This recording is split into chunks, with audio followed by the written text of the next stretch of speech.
She bought a first-class ticket to honor her late husband, but 5 minutes after boarding, they treated her like she didn't belong. What they didn't know, she carried a name that helped build the very airline they worked for. This story isn't just about a seat, it's about a quiet woman who shook the whole system without raising her voice. Before we dive in, let us know. What time are you listening to this? And where are you? Drop a comment below. We'd love to hear from you.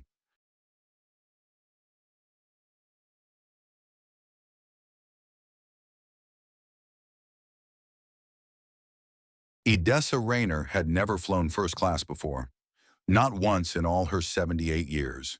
She sat quietly in a cushioned leather seat tucked near gate 11, her shoulders drawn inward as if she didn't want to take up more space than she had to.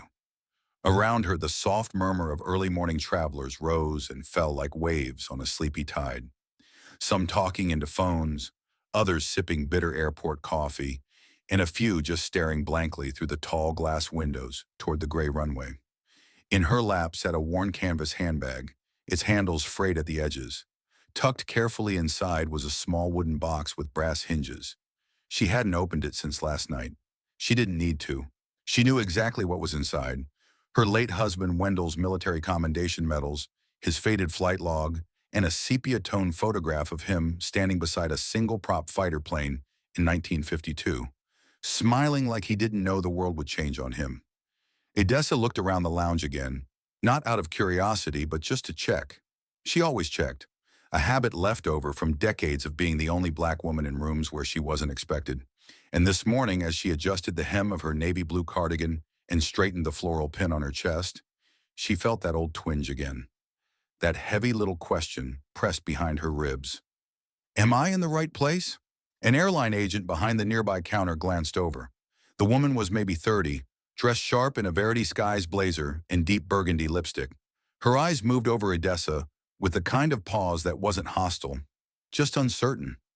She leaned into her mic and said something Edessa couldn't hear. Then she looked back down at her computer screen without another word. Edessa didn't mind. Not really. She was used to people not knowing where to place her. That came with time, with age. But it was the look in their eyes that always stayed with her longer than she cared to admit. That flicker of curiosity laced with doubt. Like maybe she'd wandered into the wrong gate. Or maybe she just misunderstood the difference between priority and public.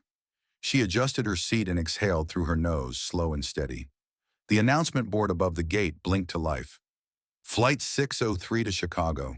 Final boarding in 25 minutes. She still couldn't believe she was going. Not to Chicago, she'd been once, years ago. But to the museum, the ceremony, the letter from the Verity Skies Foundation had been so formal, so beautifully printed, she'd read it 5 times to be sure it was real. A ceremony in honor of her husband and a select group of aviators who had helped pave the way for modern air travel. Her Wendell, the man who once fixed airplane engines with borrowed tools and faith alone, who'd told her on their first date, "I won't ever have much, but I'll always look up." That same man had passed 10 winters ago, in the very living room where she still kept his chair untouched. He never got his plaque. He never got the ceremony. So Edessa had made a quiet promise to herself. If they ever remembered him, she'd be there to make sure they got it right. A teenage boy sat down 1 seat over from her, glanced at her handbag, then at the empty seat beside it.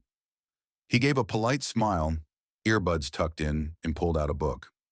She returned the smile, then rested her hand on the box inside her bag like it might float away without her permission. From a few seats down, she overheard someone mutter, "They got her waiting in the VIP area?" Another voice replied, "Maybe she's somebody."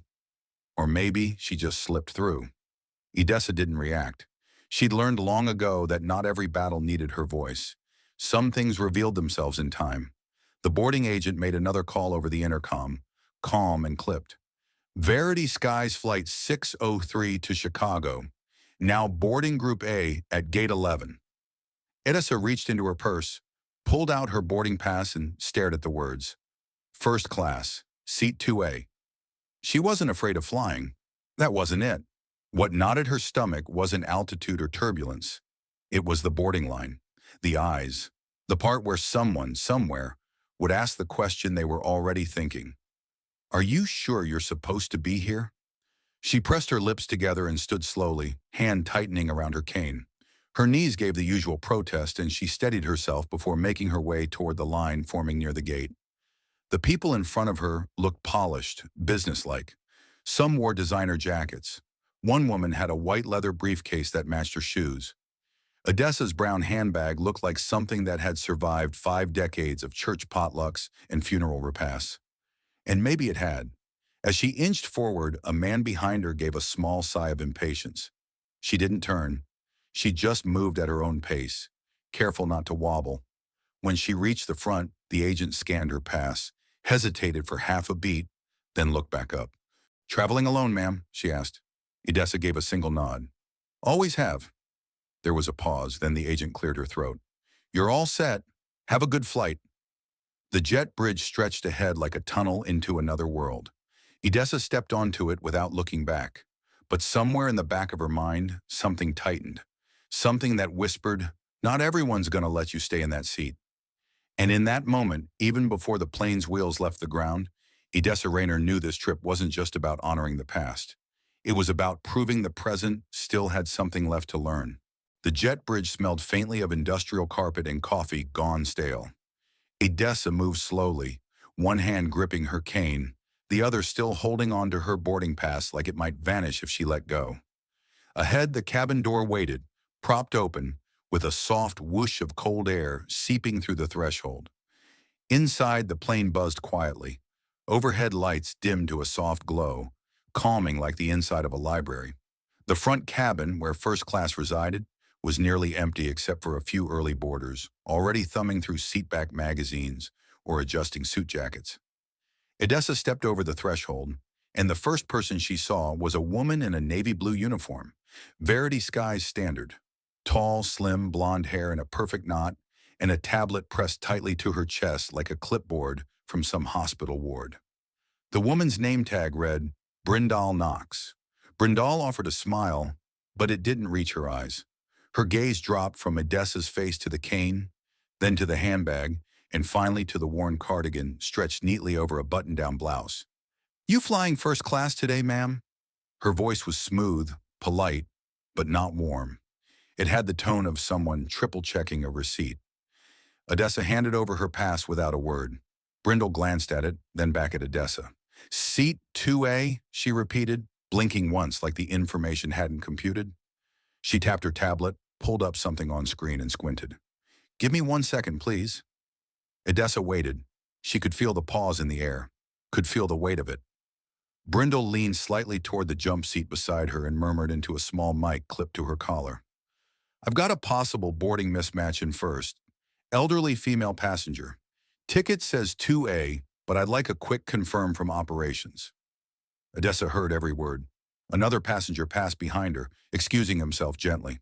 A man in a crisp blazer and cologne that smelled expensive. He took his seat in 1D across the aisle. He gave Odessa a small nod and then turned away, focused on his phone. Brindle smiled again, thinner this time. "You can step to the side for a moment, ma'am. I just want to clear up a quick technical issue." Odessa didn't move. She just raised one brow. "Is there a problem with the seat?" No, Brindle said quickly. "Just a quick confirmation. Sometimes these complimentary upgrades don't reflect right away in our internal system." "It wasn't an upgrade," Odessa replied softly. "It was an invitation." Brindle blinked. "Pardon?" "My husband's name is Captain Wendell Rayner," she said, her voice steady. "I'm here because the Verity Skies Foundation invited me to attend a recognition event in Chicago." "That's not an upgrade. That's a seat I was offered." Brindle stared for a second, then gave a quick nod. "I understand. I'll just—" But before she could finish, a younger flight attendant, Kina, appeared at the edge of the cabin. She looked from Brindle to Odessa and then back again. "Everything okay here?" Brindle gave a tight smile. "We're just clarifying a seat assignment." Kina tilted her head slightly. "I saw her name come up in the system already. She's good for 2A. All verified." Brindle didn't respond. She glanced down at her tablet again, the corners of her mouth twitching. "I'll double-check manually." A beat passed, then another. Edessa finally stepped forward, slowly and with quiet control, and said, "I'd like to sit down now if that's all right." Brindle hesitated, then stepped aside. "Of course." Edessa moved past her with quiet grace and took her seat at 2A. She adjusted the seatbelt across her lap, set her handbag gently on her knees, and looked out the small oval window to her left. Outside, the tarmac gleamed dull gray under the morning light. Inside, Brindle turned away, but not before Edessa saw the way her jaw clenched. The little tick of frustration she couldn't quite hide. In the row behind her, a businessman murmured something under his breath. Low, dismissive. Edessa didn't catch all of it, just enough to recognize the tone. And then came the voice, a low, calm, male voice. "Is there a reason this woman had to explain her seat to 3 different people?" Heads turned. Edessa looked up, surprised. A man in 3C had spoken. He wore simple wire-rimmed glasses, a charcoal sweater, and an expression that didn't shift. He hadn't raised his voice. He didn't even sound angry. But the question hung there, too heavy to ignore. Brindle opened her mouth, closed it again. The man didn't say another word. He just leaned back in his seat and returned to the book in his lap.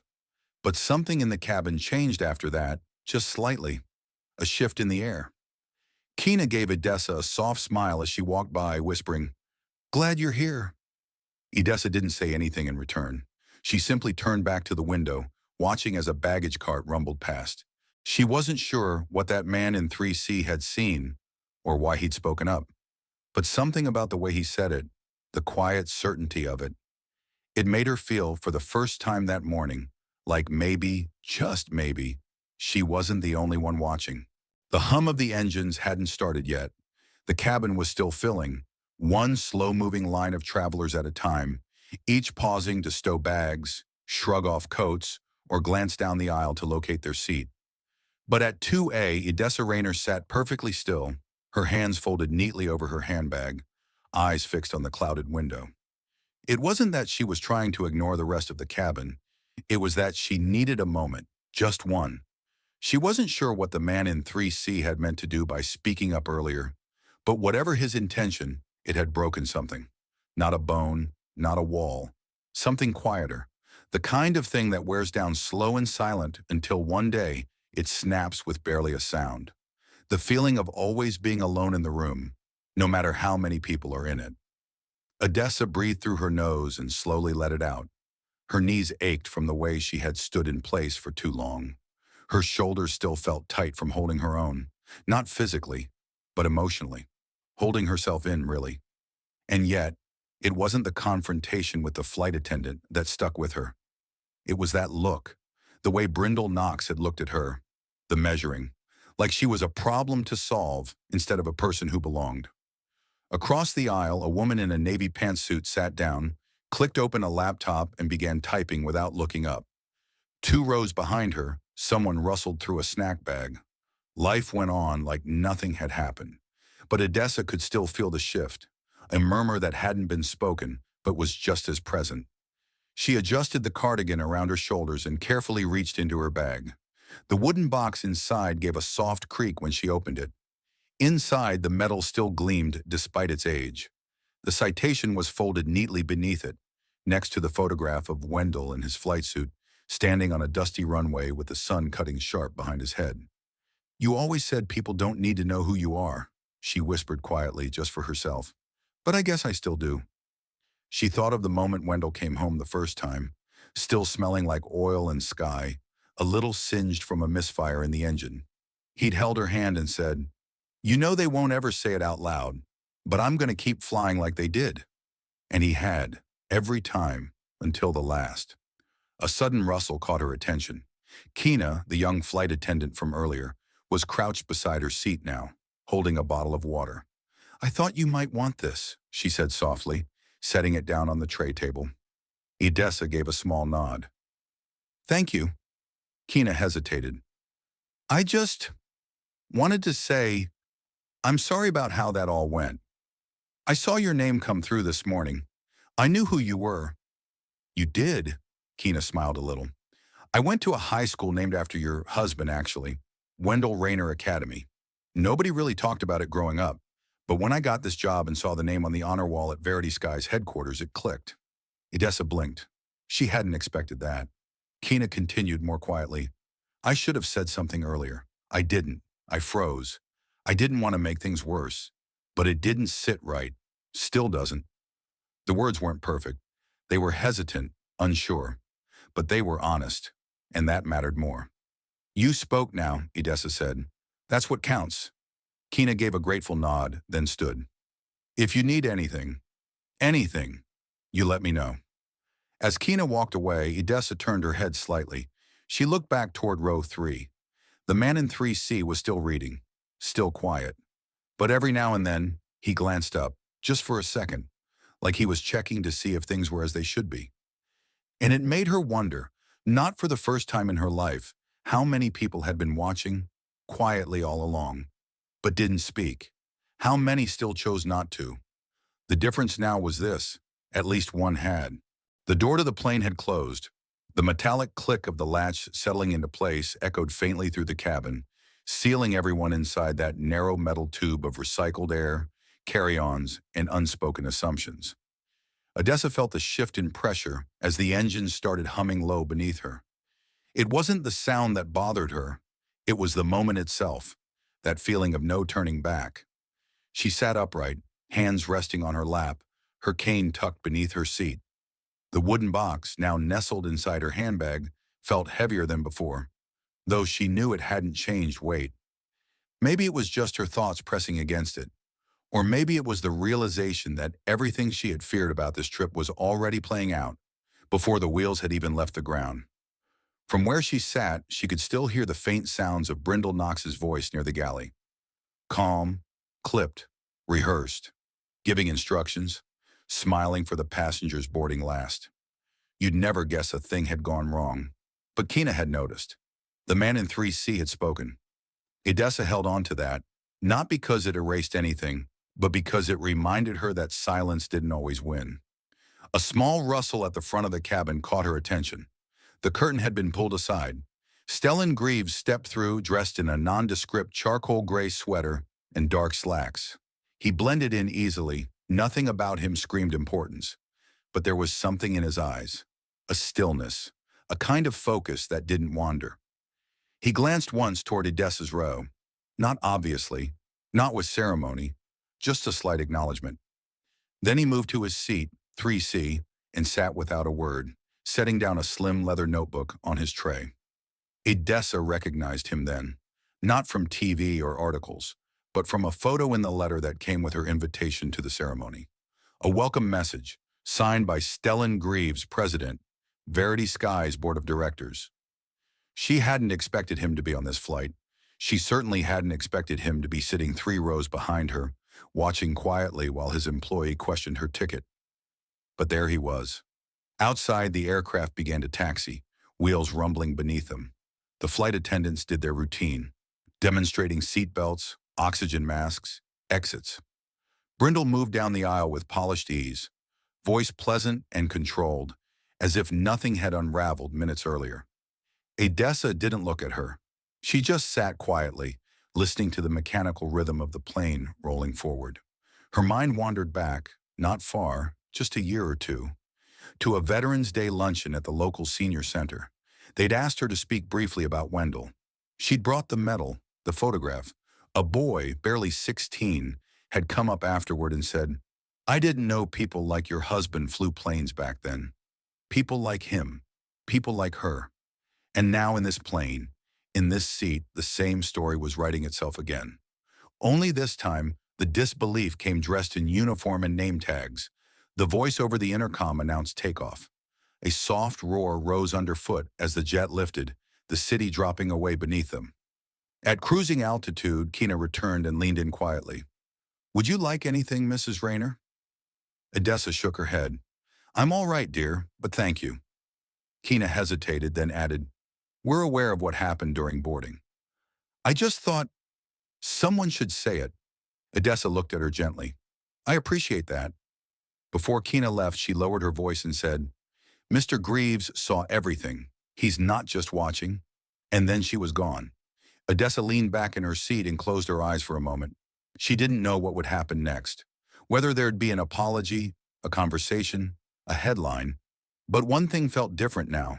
Someone new, someone with the power to change something had seen it with his own eyes, and that mattered.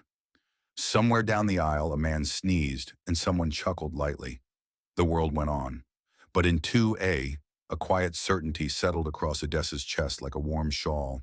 Her name wouldn't fade. Not this time. The plane had been in the air for nearly an hour.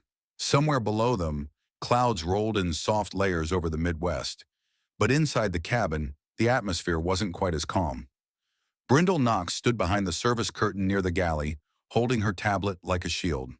Her fingers tapped the screen harder than necessary, scrolling through manifests, passenger updates, anything that looked like work. The real problem wasn't on the screen, it was in seat 2A. She couldn't stop thinking about the way that woman, Odessa, had looked at her. Not angry, not even upset, just steady. Steady in a way that made Brindle feel exposed, like her uniform didn't carry quite as much weight as she wanted it to. Brindle had been warned already this month. 3 write-ups, all minor, all technical. Nothing she couldn't brush off, but the message was clear. No more mistakes. She was next in line for international flights. Tokyo, London, first-class cabins full of CEOs and diplomats. That's where she belonged.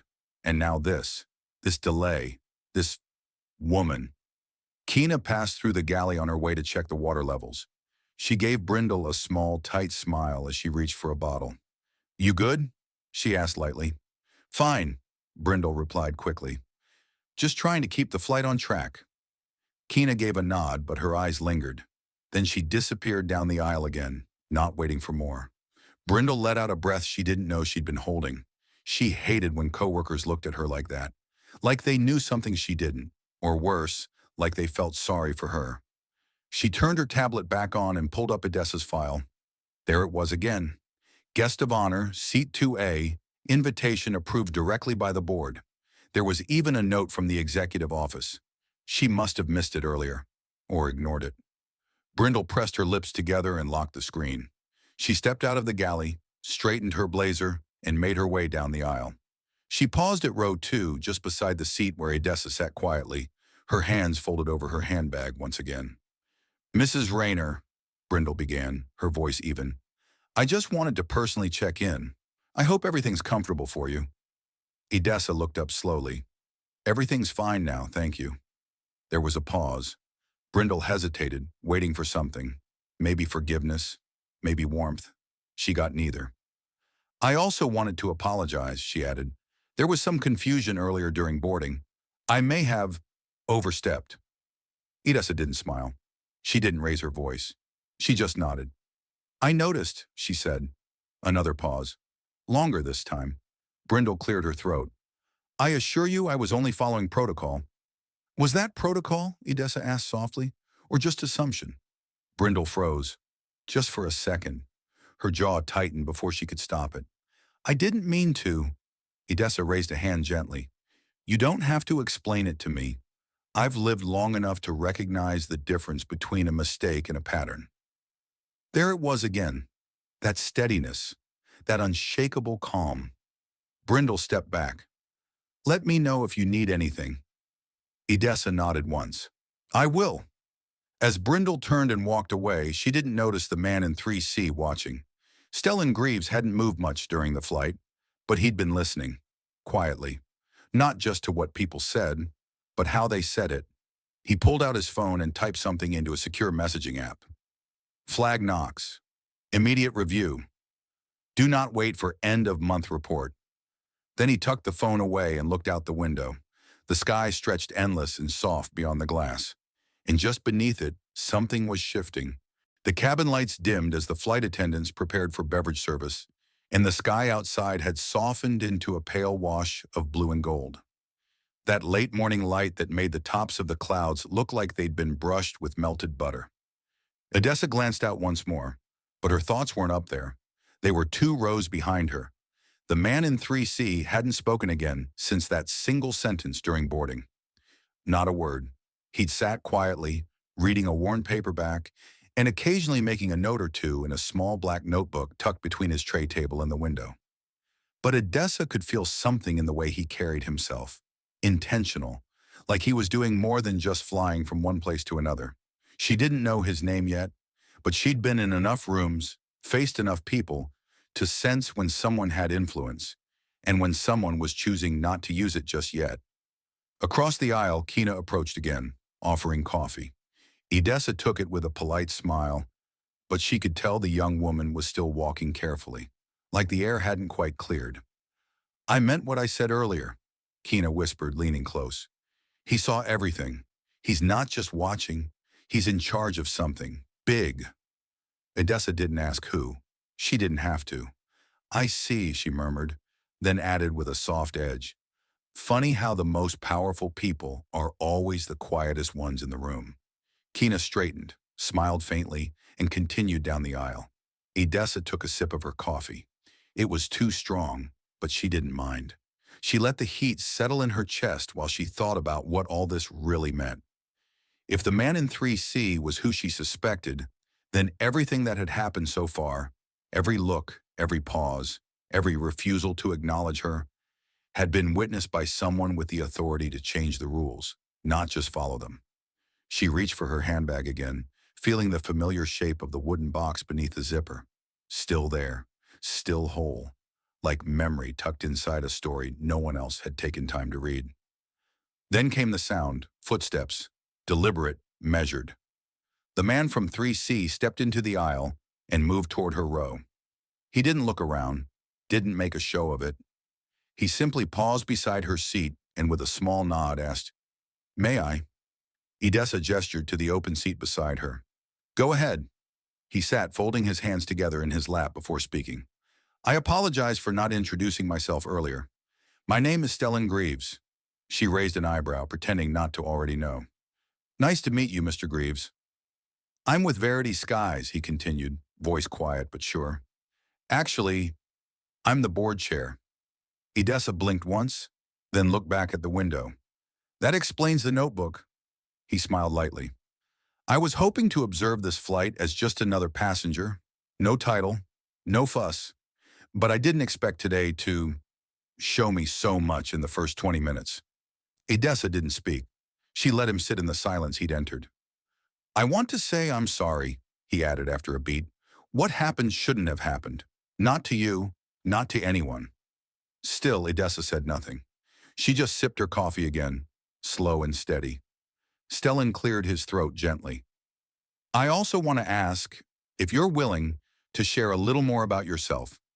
I know about your husband. I've read the files, but I'd like to hear it from you." That made her pause. She set the cup down on the tray table, folded her hands together and turned toward him.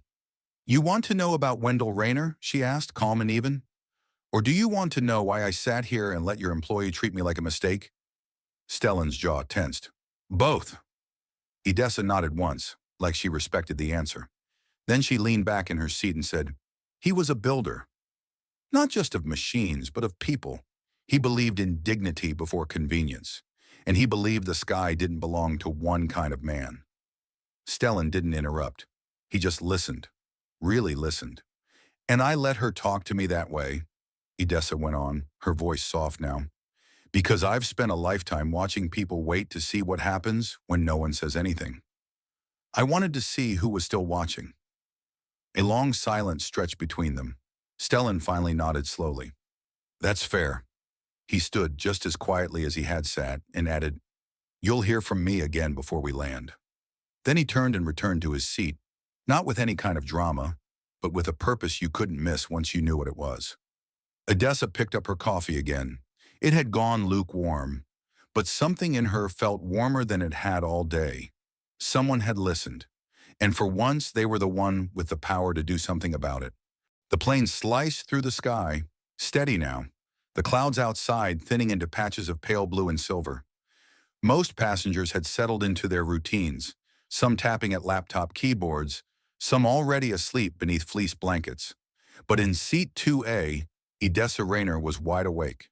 She sat with her hands folded loosely on her lap, staring straight ahead, but not at anything in particular. Her mind was elsewhere, traveling through time more than space.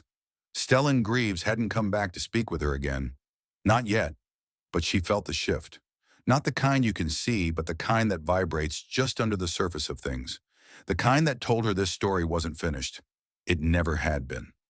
Across the aisle, Kina approached quietly with a warm smile and a folded linen napkin in hand. "Fresh tea?" she asked.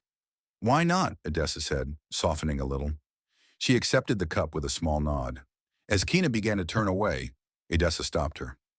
"Do you know how many people my husband trained who went on to fly commercial before he was ever allowed to ride as a passenger?" Kina blinked. "No, ma'am. 7, maybe 8. He taught them the sky, taught them how to hold a plane steady when the crosswinds hit, and still they called him lucky when they let him clean the inside of one." Kina's face shifted, not with pity, but with something heavier. The realization that she hadn't just seen a mistake today, she'd stepped into the middle of a much older one. "I'm sorry," Kina said. "I mean that." Odessa offered a small smile, nothing bitter in it.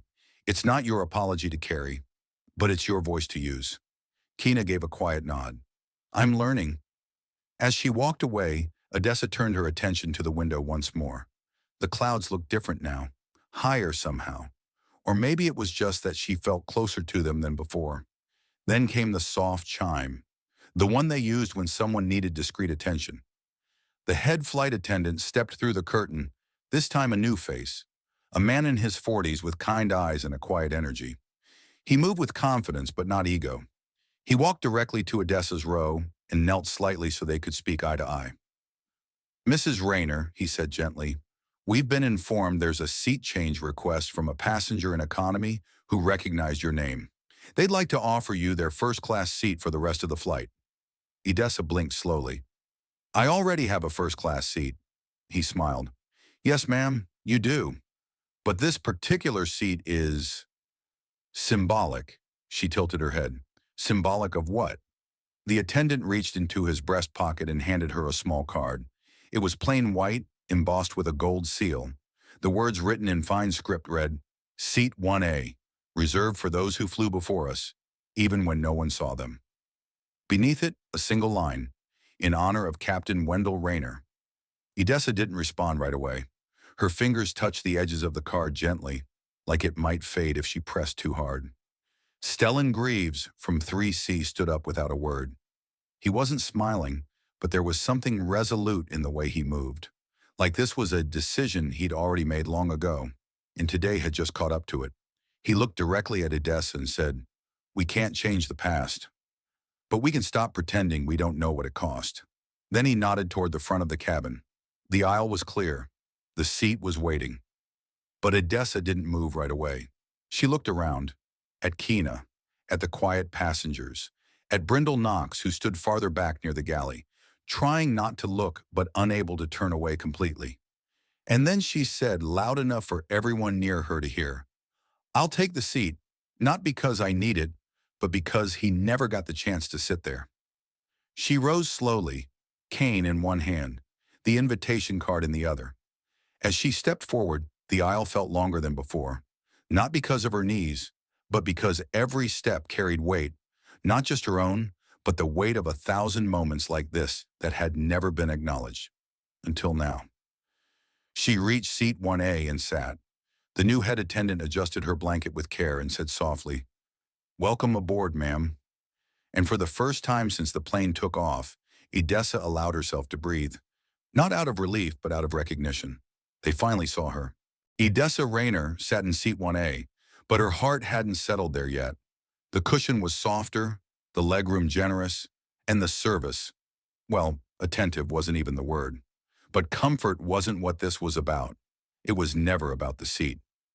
Across the aisle, Kina gave her a small nod of encouragement as she placed a warm towel on the tray table. A kind gesture, thoughtful. Still, Odessa's mind wasn't on the towel, or the seat, or even the gentle clink of ice cubes in glasses being passed around by the new attendant. Her thoughts were circling one quiet offer. One soft-spoken conversation that had happened just after she changed seats. Stellan Greaves had approached her again. Not as the chairman, not as the man in 3C, just a man with a hard choice to offer. He had crouched beside her seat, hands folded, voice low so only she could hear.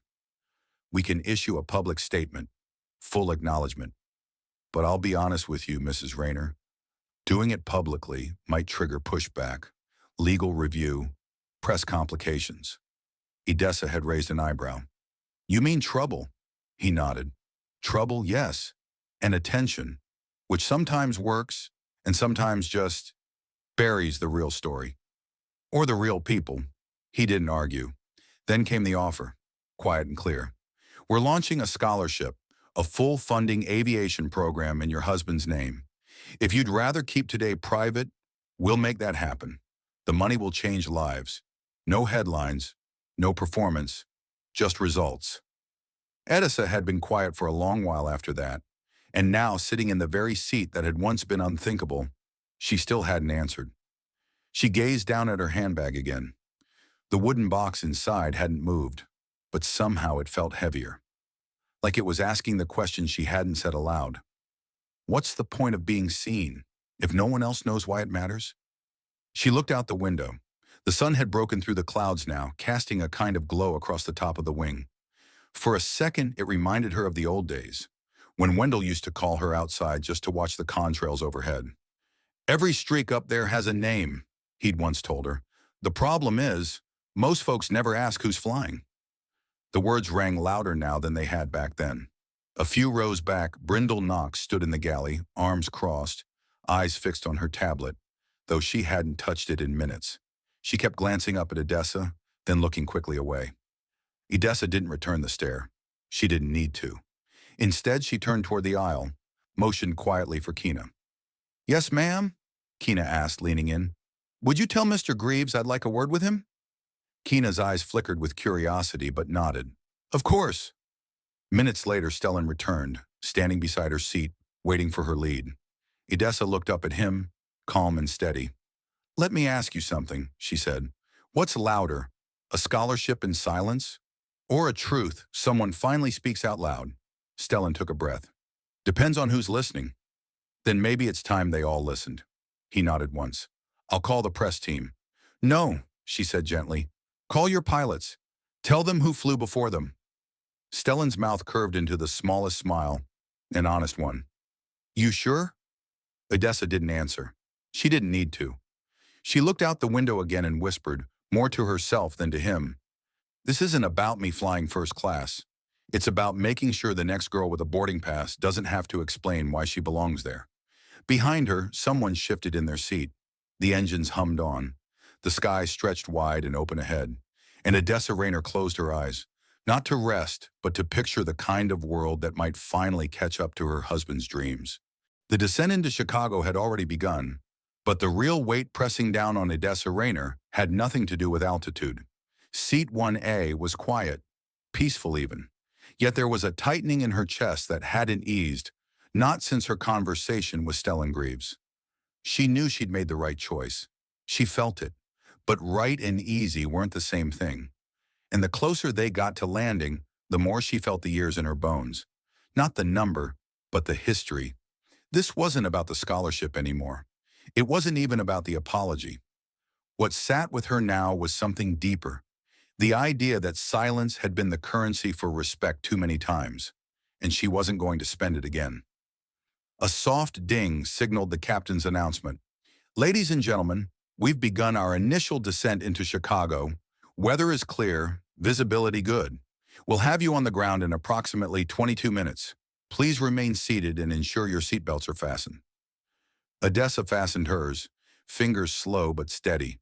Her hands didn't shake anymore, not because the fear had passed, but because the moment for stillness had. From her window, she could see the faint outline of the skyline emerging in the distance. Glass towers, moving cars, a city pulsing quietly under the clouds. Someone leaned toward her aisle. Stellan. He stood once more, this time not with notes or offers, just presence. He didn't speak right away.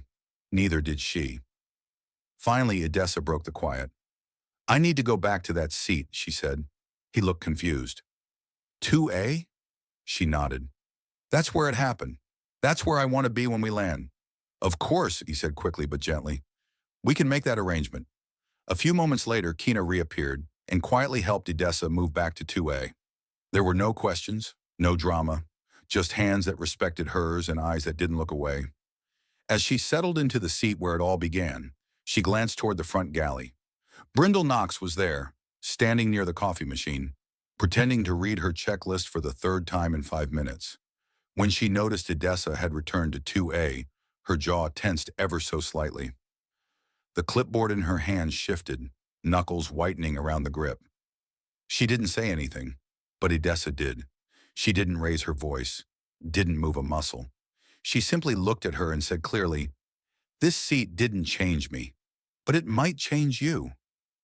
Brindle swallowed hard, a tiny motion, almost invisible. But Edessa saw it, and for the first time, Brindle didn't have anything to say back. Just as the cabin began preparing for final approach, the head attendant stepped into the aisle with a short announcement.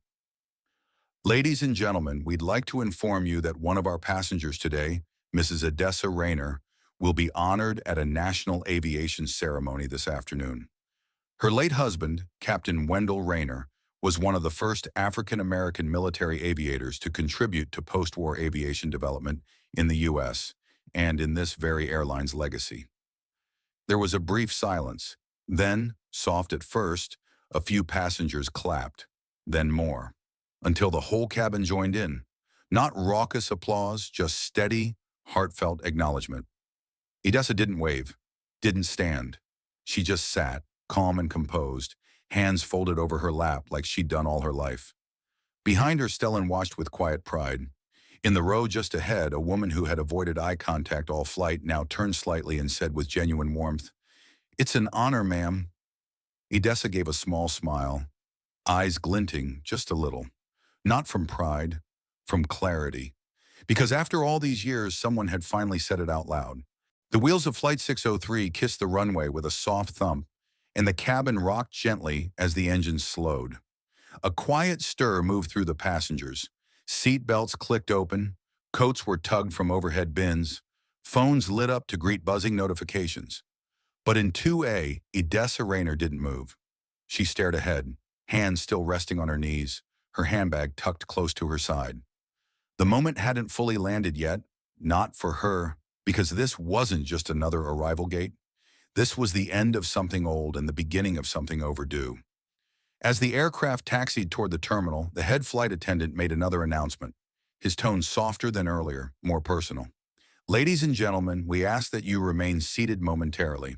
A special arrangement is in place to recognize one of our passengers before deplaning begins." A few passengers exchanged glances. Others looked toward Edessa. Then came the unexpected. The cockpit door opened, and the captain stepped into the cabin. Not with a clipboard or a scripted announcement, but with a folded piece of paper in his hand and eyes that held something close to reverence. He paused beside her row and gave a small nod. "Mrs. Rayner, it's an honor to have you with us today." Edessa looked up. "Thank you, Captain." He unfolded the paper. "Before we let folks disembark, we've been asked to read a short dedication prepared by the Verity Skies Foundation." He cleared his throat gently. "Today, we honor the legacy of Captain Wendell Rayner, whose early work in military aviation and community outreach helped lay the foundation for future generations of pilots. His contributions have long been overlooked, but never forgotten." A hush fell over the cabin. To ensure his memory lives beyond this flight, we are proud to announce that Verity Skies will be dedicating a permanent plaque in his name to be installed at the entrance of our Chicago terminal. The plaque will read, "In honor of those who flew before they were welcomed." Someone in row 6 gasped quietly. Edessa blinked, but she didn't cry. Not yet. The captain turned to her and extended the paper with both hands. With gratitude. She accepted it, her fingers firm despite the trembling she didn't show. Then the curtain at the front of the cabin pulled back.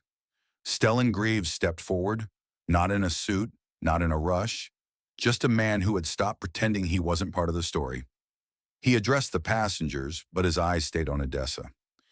"I won't take much of your time," he said, "but I will say this. What we do as a company only matters if it includes everyone who helped build it." He paused. "Mrs. Rayner reminded us of something this morning, not with noise, not with anger, but with truth. and we intend to carry that truth forward." Then he stepped aside and extended a hand toward the aisle. "Mrs. Rayner, if you're ready, we'd like to walk you out first." She didn't rise quickly. She rose deliberately. Kina appeared beside her, offering support without pushing, walking slightly behind as Edessa made her way down the aisle.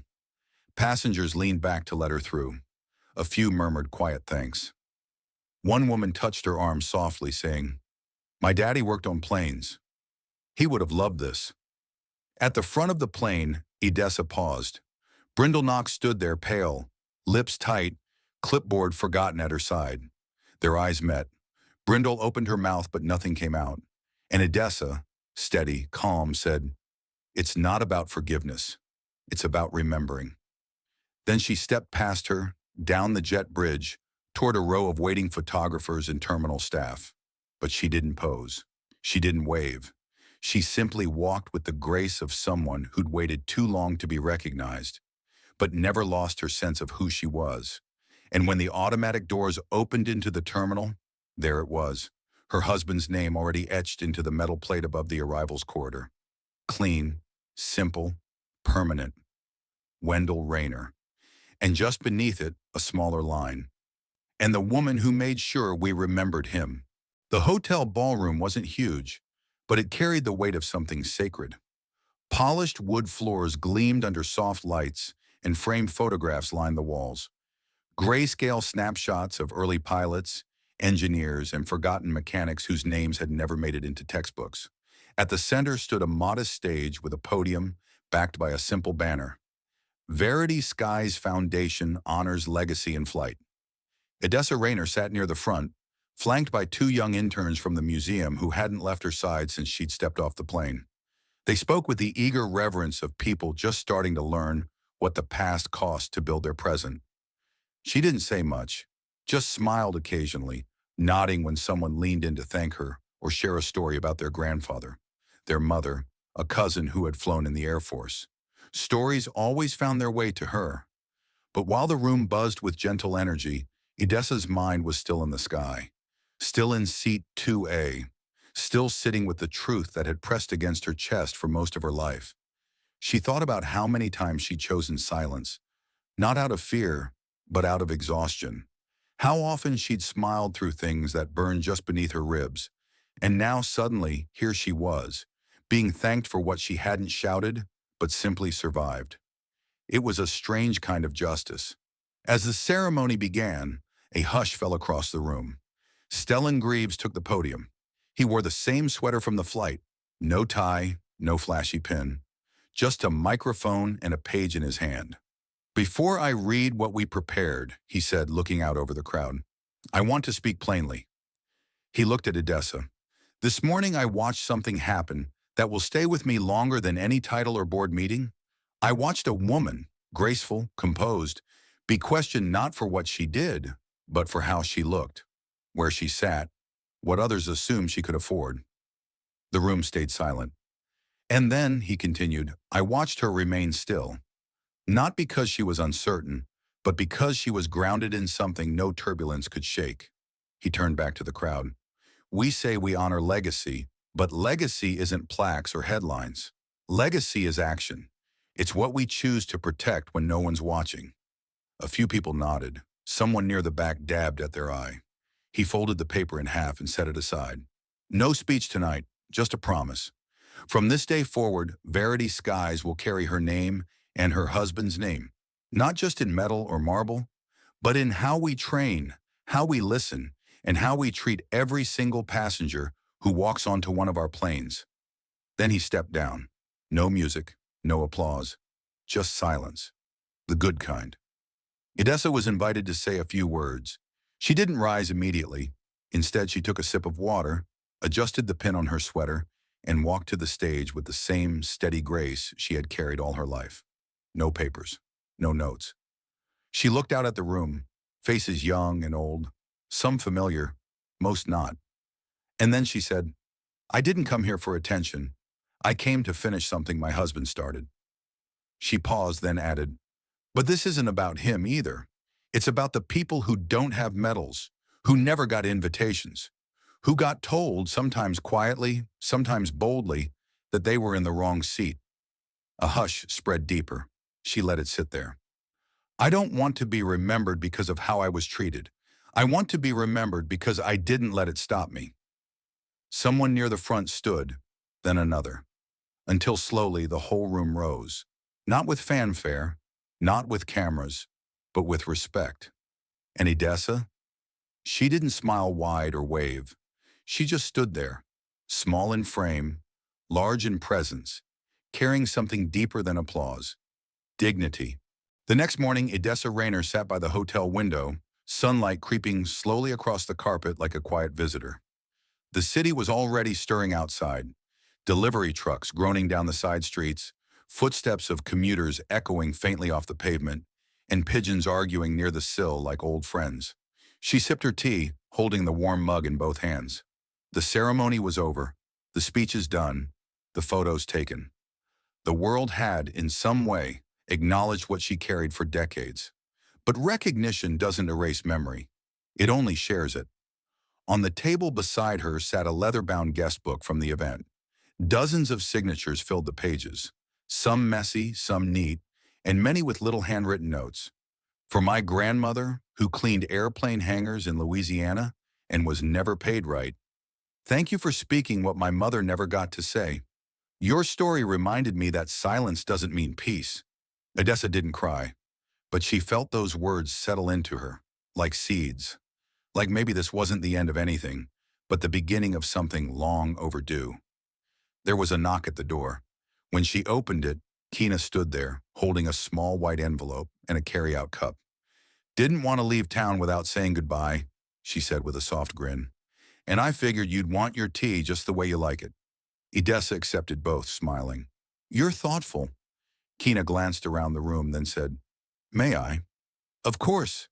They sat near the window. Outside, the morning light had turned golden, cutting through the skyline like it had something to say. Kina held up her phone. I don't know if you've seen this yet. She tapped the screen and handed it over. It was a news clip, a quiet one. Not flashy, no breaking banner, just a headline. Verity Skies honoree reminds airline that legacy isn't just history, it's people. The video showed the announcement from the flight, the dedication at the terminal, and a brief clip of Edessa speaking at the podium. Then, unexpectedly, it cut to Brindle Knox. She sat in a stark interview room. No uniform, no badge, no clipboard. Just plain clothes and a stillness that looked unfamiliar on her. I didn't think I was doing anything wrong, she said into the camera. I thought I was keeping the plane on schedule, keeping people where they belonged. There was a pause. And then I realized the problem was I believed I got to decide that. Edessa handed the phone back slowly. She said that on camera? Kina nodded. It's making the rounds. A lot of folks are talking about it. Not just the mistake, but the way she owned it. Edessa didn't smile exactly, but there was a shift in her shoulders, a softening. She'll carry that lesson farther than a demotion ever would. Kina nodded. I think so too. They sat in silence for a bit, watching the city stretch itself awake. Finally, Kina stood and said, You know, there's already a wait list for the first round of applicants to the Rayner Fellowship. Young folks, veterans, single moms, people who never thought flight school could be for them. Edessa's eyes lit slightly. He would have liked that. As Kina gathered her things, she added gently, He didn't just fly planes. He lifted people. Edessa looked back out the window. And now maybe they'll remember both of us. Kina hesitated, then asked, So, what's next for you? Edessa took a breath, then smiled. Small, steady, certain. I think I'll go home, she said, and finally take Wendell's old chair out of the corner. It's time I sat in it for once. The two women hugged briefly, no words, just a quiet exchange between generations. As the door closed behind Kina, Edessa returned to the window. She opened the envelope. Inside was a handwritten note from Stellan. Legacy is built when we speak up, but it endures when we listen. She folded the note, placed it next to the guest book, and took one more sip of her tea. Cool now, but comforting. Outside, a plane passed through the clouds. This time she smiled. In a modest conference room tucked deep within Verity Sky's corporate building, Brindle Knox sat alone. The walls were bare. The blinds were drawn. There were no clocks, no comforting art, no hum of busyness outside the door. Just silence. Her clipboard was gone. So was her badge. She sat with her hands clasped tightly in her lap, eyes fixed on the table, occasionally glancing up at the closed door like it might change its mind and open early. But it didn't. Not yet. Across from her sat a small folder, her own employment record, neatly tabbed, 3 prior warnings, a handful of glowing reviews from customers who'd praised her efficiency, her punctuality, her attention to order. None of them had used the word kind. She leaned back, then forward again, fingers tightening and loosening in a rhythm that matched the rising heat under her skin. Her thoughts weren't on policy or union rights or what she might say to keep her job. Her thoughts were stuck on a look. That moment when Odessa Rayner, seated quietly in 2A, had met her eyes, not with rage or spite, but with that unbearable calm. The kind of stillness that made you hear your own breath. The kind that didn't scream but said everything. Brindle had spent her entire career believing the best way to survive in aviation was to never let anyone question your control. Keep the plane on time. Keep the rows in order. Keep the assumptions clean and unspoken. But assumptions were where she'd gone wrong. Not the flight path, not the delay, not even the passenger list. It was the way she looked at that woman before she'd said a word. The door finally opened. A human resources officer stepped inside. Middle age, professional, expression unreadable. "Ms. Knox," she began, seating herself calmly across the table, "we've reviewed the incident and all surrounding footage. Mr. Greaves has also submitted a formal statement. There's no question about what happened. The only question now is whether you understand it." Brindle nodded, but it wasn't a defense. It wasn't even agreement. It was surrender. "I didn't see her," she said. The officer raised an eyebrow. "You scanned her ticket." "No," Brindle said quietly. "I mean, I didn't see her. I saw a problem. I saw an inconvenience. I saw what I assumed didn't belong." She let the silence hang.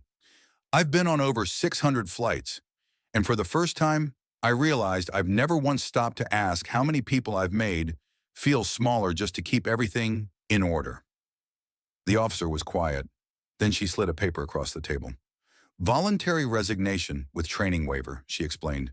"You won't be rehired with Verity Skies, but you won't be barred from re-entering the industry if you complete bias and equity training with certification." Brindle stared at the paper. "I'll sign it," she said. Then before the officer could respond, she added, "And I'd like to write something for the scholarship page, not about me, about her." The officer studied her, then gave a quiet nod. "Send it to us when it's ready." As Brindle rose to leave, she didn't feel proud, but she didn't feel empty either. She felt seen for the first time, not as someone who held power, but as someone who needed to be held accountable. And sometimes that was the only place you could start from. Odessa stood before the bronze plaque at the Chicago terminal's main entrance, cane in hand, the early afternoon light glinting off the polished surface. People moved past her on all sides, business travelers rushing toward their gates, families wrangling children, couples wheeling shared suitcases. Most didn't stop. Most didn't even glance her way. But she wasn't here to be seen. She was here to remember. She traced her fingers lightly over the inscription. "Captain Wendell Rayner, in honor of those who flew before they were welcome." And just beneath it, newly added in smaller print, "And to Odessa Rayner, who made sure we remembered." It was quiet here. No more cameras, no press, no podiums or applause. Just her, the wall, and a stillness that wrapped around her like a soft scarf. Behind her, the terminal echoed with announcements and laughter and clattering wheels. Life moved on, but here in this tiny corner of the world, time slowed down just enough for meaning to catch up. She took a seat on a nearby bench. Her knees welcomed the rest, but her spirit, it felt lighter than it had in years. A young woman with tight curls and a worn backpack stopped nearby. She stared at the plaque for a moment, then turned to Odessa. "Was he your husband?" Odessa looked up, smiling gently. "He was." The woman nodded. My grandfather used to tell me stories about a Rainer who fixed planes faster than anyone else in his squadron. Said he made the air feel safer. Odessa chuckled softly. That sounds like him. The woman hesitated. And the second name on there, that's you, right? Yes, ma'am. I just want to say, thank you. I'm in flight school right now. First one in my family. Odessa's chest warmed. Then fly like someone's watching. And also like you don't care if they are. The woman smiled, gave a shy wave, and continued on her way. Odessa watched her go, a quiet pride swelling beneath her ribs. Not pride in fame, but in the quiet knowing that what she had done meant something to someone. Inside the terminal cafe, through the glass, someone else was watching. Brindle Knox sat alone at a corner table, nursing a lukewarm cup of coffee. She hadn't planned on seeing Odessa today. She didn't plan much of anything lately. But when she saw the notification about the plaque dedication on her phone that morning, something pulled her here. She didn't get up, didn't approach. She just sat and watched. Odessa didn't turn around, didn't need to. But somehow she seemed to know, because before standing to leave, she glanced once over her shoulder toward the cafe window. Their eyes met. No malice, no smugness, just a look, level and calm. Brindle lowered her eyes, a sting rising behind them she hadn't expected. Not shame, not exactly. Something closer to grief. Grief for the time she'd spent guarding her authority so tightly she forgot to leave room for dignity.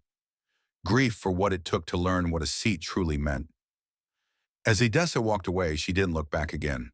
But Brindle stayed seated long after her coffee went cold. Outside, Odessa made her way to the car waiting at the curb. A museum volunteer opened the door for her, then paused. Where to, Mrs. Raynor? Odessa smiled, folding her hands over her bag. Home, she said. But first, maybe a little drive by the lake. As the car pulled away, the airport receded into the background, but the name on the wall remained, catching the sun like it had waited decades to shine. Back home in Dawnhurst, Georgia, the porch light flickered on just as the sky began to pinken with early evening. The air smelled of damp pine and old dirt roads, and somewhere nearby, a radio was playing Sam Cooke, just soft enough to make you lean in. Odessa Raynor stepped slowly up her front steps, her cane tapping a quiet rhythm against the wood. The house hadn't changed, same peeling screen door, same creaky porch swing, but something inside her had. She opened the front door, breathing in the familiar scent of lemon oil and thyme. On the hallway wall, the old photo of Wendell still hung, him in uniform, standing tall, chin raised like he was looking just past the horizon. For years, she'd walked past that picture with her head down, focused on groceries or bills or whatever needed fixing that day. But tonight, she paused. She looked at him and said softly, They saw you this time, and they saw me. She didn't turn on any lights. The twilight was enough. In the living room, Wendell's old recliner sat exactly where it always had, by the window facing the quiet of the yard. For years after he died, she couldn't bring herself to sit in it. It felt like trespassing, even if it belonged to her now. But today, something had shifted. She walked over and lowered herself into it. The cushion gave way with the same soft creak she remembered from the nights they used to share popcorn and old war movies. She let out a breath. Not from pain, from release. Then on the end table, she saw it. A letter, folded, unmarked, but clearly new. She opened it. The handwriting was careful. Mrs. Raynor, I don't expect forgiveness, but I do want to say thank you, not just for who you are, but for holding the mirror up for the rest of us. I didn't like what I saw, but I needed to see it. I've stepped down from my position, and I'm starting over. Somewhere where the only thing I carry is what I've learned. With respect, Brindle Knox Odessa stared at the page for a long moment, then folded it and placed it beneath Wendell's photo. She didn't smile. She didn't frown. She just let it settle. Later that night, she walked out onto the porch. The stars were just beginning to poke through the dark, and the cicadas had started their nighttime chorus. Across the street, the neighbor's boy was fixing up an old car in the driveway, grease smudged across his cheek. Classic rock playing low from his phone. He waved. She waved back. Inside, the guest book from Chicago sat open on the coffee table, and right next to it, the first application for the Rayner Fellowship had arrived.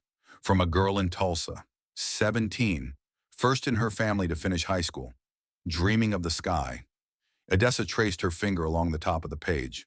Then she closed the folder. Because some things, like justice, don't have to be loud. They just have to last. The morning sun crept in slow through the lace curtains, painting soft gold across the kitchen floor. Odessa stood by the stove, stirring a pot of grits the way she'd done 1,000 times before. Slow, clockwise, steady. Some habits don't break, even when the world changes around them. She moved carefully but without strain. Something about being home again made her bones feel a little lighter, as if the old wood in the house was holding her up just enough to make the difference. On the table sat a small stack of envelopes, mail she hadn't had the energy to open the night before. The top one bore the return address of the Rayner Aviation Fellowship Program. She smiled just a little before setting it aside. There'd be time for that later. Today wasn't about papers or announcements. Today she was going to the library. The walk there was short, 5 blocks through Dawnhurst's sleepy main street, where everyone still waved whether they knew your name or not. The sidewalk cracked in the same places it always had. The church bell still rang a few minutes late, but something was different when she arrived at the front steps of the old brick building that had once been called Dawnhurst Public Library. The new bronze plaque by the entrance read, "The Rayner Learning Lounge, a place to remember where we've been and imagine where we can go." Inside, a group of teenagers huddled around a table stacked with aviation magazines and old pilot manuals. At the front desk, a young woman looked up and smiled wide. "You must be Mrs. Rayner." Odessa gave a soft smile. "Guilty. We've been waiting for you. The kids want to hear about your husband, but I think they want to hear about you more." Odessa chuckled. "Well, I suppose I've got a few stories left." She was led to a small room lined with model airplanes and photographs donated from the museum in Chicago. The air smelled faintly of fresh paint and new paper, like beginnings. The group quieted as she entered. A few leaned forward. One girl clutched a notebook in her lap, pen ready. Odessa took a seat, not at the head of the room, not behind a podium, just in a circle with the rest of them. And she began, not with a speech, not with a lesson, with a memory. Wendell used to say, "The sky doesn't care what color your hands are, as long as you know how to fly." But people take a little longer to catch up. They listened, really listened. And for the next hour, Odessa Rayner wasn't just the woman in the news or the name on the plaque. She was a voice, a bridge, a living answer to the question every one of those kids carried. Do I belong up there? When it was time to leave, one boy hung back. He looked no older than 16, skinny, nervous, his hoodie 2 sizes too big. "My dad, he thinks flying's just for rich folks," he said. "But I think maybe if someone like you could get up there, maybe I could too." Odessa looked him straight in the eye and said, "You're not asking for permission. You're remembering who you already are." He nodded, eyes wide, as if something just clicked in his chest. Outside, the sky stretched wide and open. Later that evening, Odessa sat on her porch, wrapped in Wendell's old flight jacket. The stars had started blinking on, and a single plane traced a slow arc overhead, its tiny red light blinking against the dark. She watched it, then said softly into the night, "Keep flying, baby." They're starting to look up, and the sky, quiet and knowing, held her gaze. Because some names live in headlines, but others live in the air itself. Sometimes the quietest people carry the loudest truths. Odessa Rayner never shouted, never demanded, but she made the world pause and listen. Her story reminds us, just because something's always been that way doesn't mean it should stay that way. So let us ask you, have you ever seen someone treated like they didn't belong? Did you speak up or stay silent? We'd love to hear your thoughts in the comments below. If this story moved you, don't forget to like, share, and subscribe to our channel for more true stories that shine a light on courage, dignity, and the quiet power of standing your ground. We'll see you in the next one.